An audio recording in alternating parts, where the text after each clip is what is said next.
Baik, assalamualaikum warahmatullahi wabarakatuh. Waalaikumsalam warahmatullahi wabarakatuh. Alhamdulillahilladzi arsalahu bil huda wa dinil haq liyuzhirahu ala dini kulli wa kafa billahi syahida. Asyhadu an la ilaha illallah wa asyhadu anna Muhammadar Rasulullah la nabiyya ba'da amma ba'du. Yang saya hormati itu dosen pengampu Bu Desmarita Leni SPD MT, dan juga tuh rekan-rekan dari kelompok 6 yang beranggotakan Surya Mahendra, Ulil Amri, Rio Saputra, dan Muhammad Peri. Baik, untuk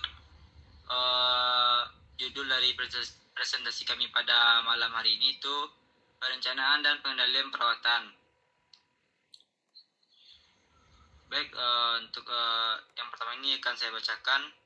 Yang pertama, perencanaan perawatan adalah proses merencanakan dan mengorganisasi tindakan yang diperlukan untuk menjaga atau memelihara suatu objek, sistem, atau aset agar tetap berfungsi dengan baik dalam kondisi yang optimal dan untuk jangka waktu yang lama. Ini melibatkan identifikasi, penjadwalan, dan pelaksanaan kegiatan perawatan yang diperlukan untuk mencegah kerusakan, mengatasi masalah, atau meningkatkan performa. 2. Tujuan dari perencanaan perawatan adalah untuk mengoptimalkan pemakaian sumber daya seperti waktu, tenaga kerja, bahan, dan biaya, sambil memastikan bahwa objek atau aset yang dirawat tetap efisien dan aman. Ini dapat mencakup perawatan mesin, perawatan kendaraan, perawatan peralatan rumah tangga, perawatan taman, perawatan kesehatan, dan banyak lagi, tergantung pada konteksnya.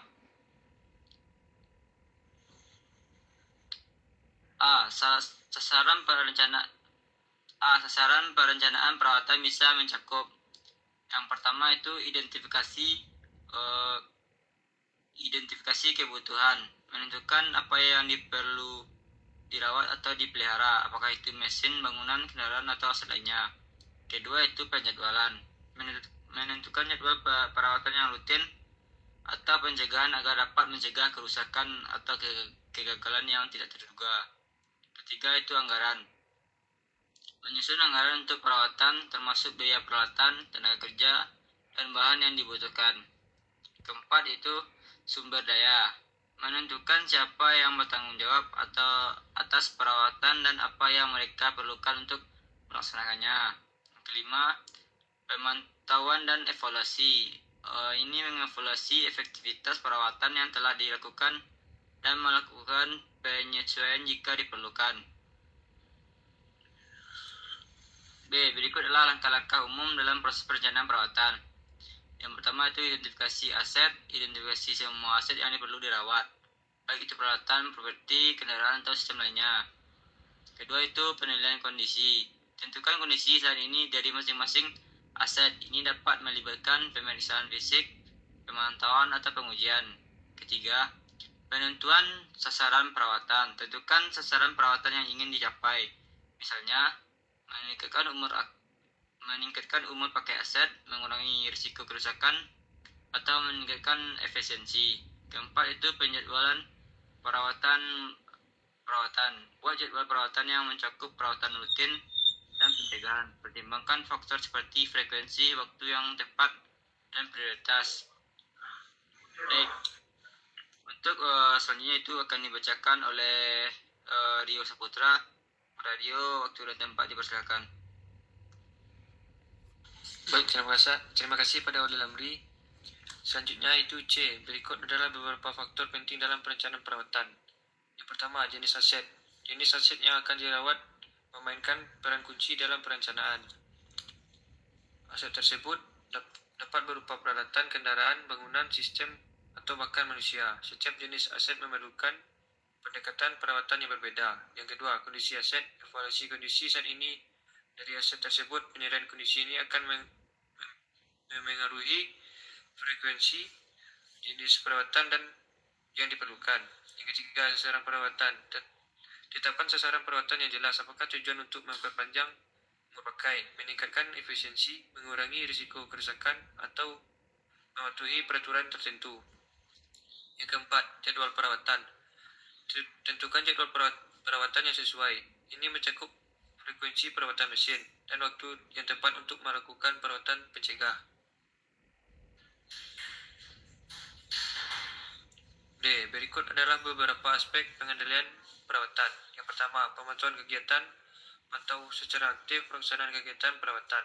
Pastikan bahwa personel melaksanakan perawatan sesuai dengan prosedur yang ditentukan. Yang kedua, jadwal dan pencatatan. Periksa jadwal perawatan dan pemeliharaan yang telah ditetapkan. Pastikan bahwa perawatan dilakukan sesuai dengan frekuensi yang benar dan catat semua aktivitas dengan baik. Yang ketiga, pengendalian kualitas. Pastikan bahwa perawatan dilakukan dengan kualitas yang baik. Ini melibatkan pemantauan hasil inspeksi, pengujian, dan tindakan korektif yang diterapkan. Yang keempat, manajemen sumber daya. Kelola sumber daya yang digunakan dalam perawatan seperti personel, peralatan, dan bahan. Pastikan sumber daya ini tersedia saat diperlukan.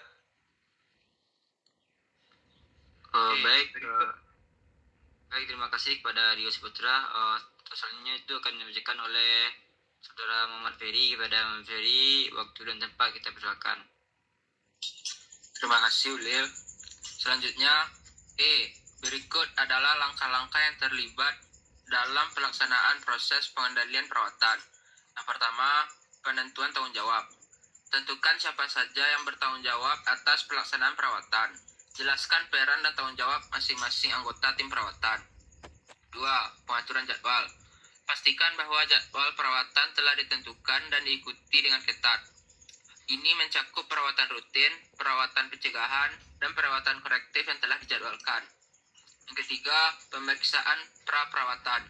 Sebelum memulai perawatan, lakukan pemeriksaan pra-perawatan. Pastikan bahwa semua persyaratan, peralatan, dan suku cadang yang diperlukan tersedia. Yang keempat, penggunaan prosedur dan pedoman. Pastikan bahwa tim perawatan mengikuti prosedur dan pedoman perawatan yang telah ditetapkan. Ini termasuk langkah-langkah yang harus diikuti, alat yang digunakan, dan parameter yang harus dimonitor. F. Beberapa faktor penunjang utama termasuk 1. Teknologi informasi atau TI. Penggunaan sistem TI dan perangkat lunak manajemen perawatan CMMS dapat mempermudah perencanaan, pemantauan, dan pelaporan perawatan. CMMS membantu dalam manajemen jadwal perawatan, manajemen inventaris suku cadang, dan pelacakan biaya perawatan. Kedua, pemantauan pemeliharaan terotomatisasi. Sistem pemantauan terotomatisasi menggunakan sensor dan teknologi berbasis IoT, Internet of Things, untuk memantau kondisi aset secara real-time. Hal ini memungkinkan deteksi dini masalah dan memungkinkan perawatan prediktif yang lebih efektif. Ketiga, manajemen sumber daya manusia. Memiliki tim perawatan yang terlatih dan berpengalaman sangat penting. Sumber daya manusia yang berkualitas memastikan bahwa perawatan dilakukan dengan baik dan efisien. Yang keempat, perencanaan anggaran yang tepat. Menetapkan anggaran yang memadai untuk perawatan dan pemeliharaan aset sangat penting. Anggaran yang cukup memungkinkan untuk melakukan perawatan preventif dan perbaikan yang diperlukan. G. Berikut adalah langkah-langkah dalam melakukan inventarisasi perawatan. 1. Identifikasi aset. Identifikasi semua aset yang perlu dirawat. Ini bisa termasuk semua peralatan produksi, kendaraan, fasilitas, dan barang-barang lain yang berkontribusi pada operasi perusahaan. Yang kedua, pengumpulan data.